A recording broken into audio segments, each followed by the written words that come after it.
Hi, how are you? We are trying to, continue the Torah portion, Chaiye Sarah, um, meaning the life of Sarah. We have been seeing some of the interesting facts about Sarah and her life. You know, in our life, most of the time, we don't give much importance to a small event or a few names that come across in our lifetime just for a few minutes or a few days or a few hours. We don't give much importance to those type of names or persons or personalities. But in the Bible, from the first page to the last page, there are so many characters, there's so many names, there are so many events being recorded just to grasp our attention to get to know that event or the person or the character and to learn from that and to apply in our life so that we can grow in a way that is expecting us to grow. And most of the time, we give only when we talk about the Bible, we all knew only a few things, like few big events. Probably the event of a creation, um, Moses with the Red Sea crossing, or Samson, Delilah with the pillars of destruction, or probably um, David and the Goliath, or Daniel and the lion, or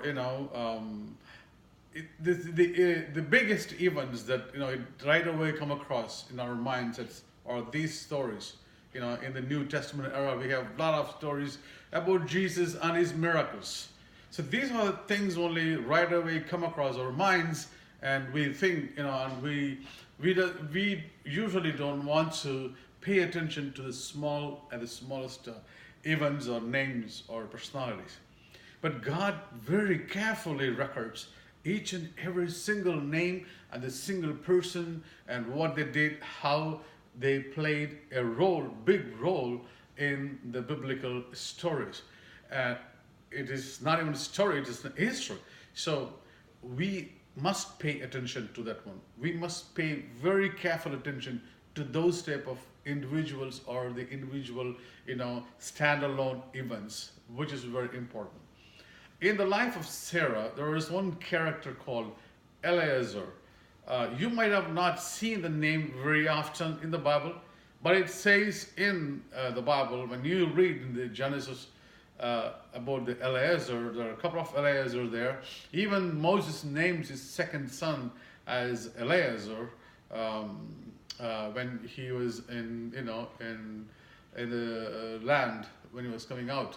So this name is kind of a very prompt name, and this name has a big story behind that. Even though it's a small event, but it compared to the big leaders and talked about that. Eleazar, who was he and why this is very important? Eleazar was the son of Nimrod. Some biblical document says that he was the son of Nimrod or grandson of Nimrod. He was from the tribe called Canaan, so many documentations give so many results of this Eleazar to attach with the biblical event. Um, Abraham fought several fights. Several wars that he did when his brother, like Lot, was being taken away or we gone to some different land, and Abraham was fighting literally with so many people over there. And one of the time, someone came from some other army and joined with Abraham, and he stayed there. His name was Eleazar, but Eleazar was the son of Nimrod, and he was worshiping um, the pagan gods, and he was in the polytheistic god movements, and all of a sudden he leaves the army of Nimrod and joins with Abraham. And since then he becomes the faithful servant of Abraham, and he serves him in a way that no one could expect or no one could understand, because he grew exactly with Abraham in his household, and he was one among the servants, and he was head of this, and he became the head of the servant. And even at one point, the scholars say that Eliezer, because he was a devoted servant of Abraham, he almost become like Abraham. He was looking alike, like the style, the appearance, everything. He was looked alike like Abraham, and he was so faithful to Abraham, and he did so many things. And he was the one person who went and looked the um, the daughter-in-law or the wife for Isaac. And he only went out and he only finds a girl, and he only comes back and tells Abraham, about the girl that he found. And, before even leaving the place, Abraham takes an oath from him. And it was the method of the oath was totally different, because he asks Eliezer to keep his hand under the thigh and promise him that he's going to find out a girl for him, for his son. And this habit was actually widespread across the world at that time. Even in India, they used to have the promise. They used to have this habit of keeping the promise, like telling them that keeping your hand under the thigh of his owner, and promising him that what he would do to him. So, and also the owner, like Abraham, takes the oath from Eliezer and sends him out. Why Abraham, wasn't believing him or what? He was grown in the same household, and from his young, youth time, and he was the most faithful person in the household, and he was among the leaders, or one of the chief of all the other servants in the house. And to that man, Abraham takes an oath from him, making him to keep his hand under his thigh and to send him to find his daughter-in-law. So, Abraham was very careful in picking up this, because of the background of Eliezer. Because of the background of Eliezer was from the background of polytheistic God. You never know what would happen in some part of the time. So Abraham was very carefully asking him to give him a promise so that he can believe him and he trust him.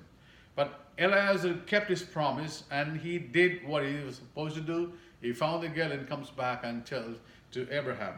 And so, because of his faithfulness to Abraham, because of this, his devoted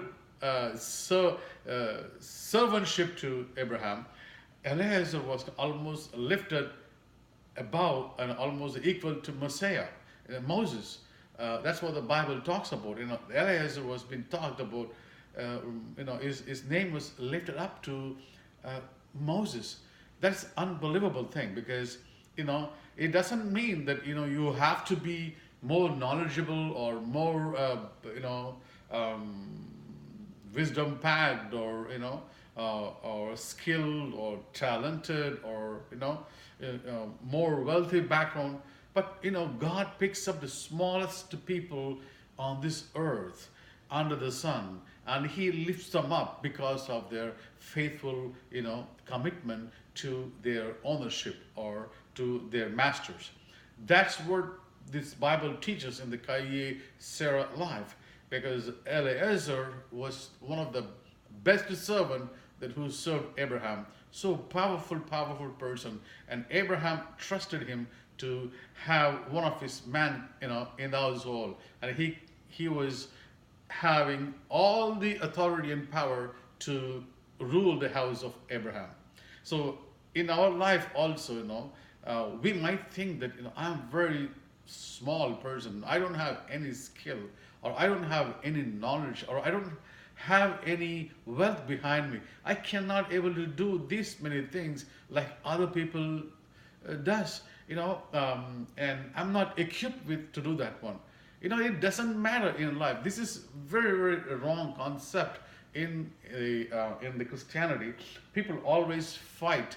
People always, struggle to get the worldly wealth or the worldly achievements, and we struggle, we thrive through that one. On the side, we keep God and social activities like going to church and attending services, attending the meetings. This all on the side part of it. But most of the part we give more responsibility, more importance to the worldly life, and we want to achieve our goals and our aims, and but we back up that one with our godly nature, we say. But it is biblically in terming, it is quite opposite to that one. You have to be playing your role play exactly what you're supposed to. You should be playing according to that one, perfectly, honestly, faithfully, dedicatedly, and most of all, obediently. That's what the Bible expects. That's what the God expects from each one of us. So like Eliezer, when he did this one, servantship to Abraham, and like the same way God expects same thing from us. Doesn't matter who we are, doesn't matter how we are, doesn't matter what it was. Eliezer never went back again to this polytheistic God. Once he left that place, he joined with Abraham, and he totally forgot. He totally, removed all his past from where he came, and he attached to, Abraham, and he served him. Same way, whatever the past that we come from, whatever the past, the worst thing that we had, we don't have to care about that in our present life.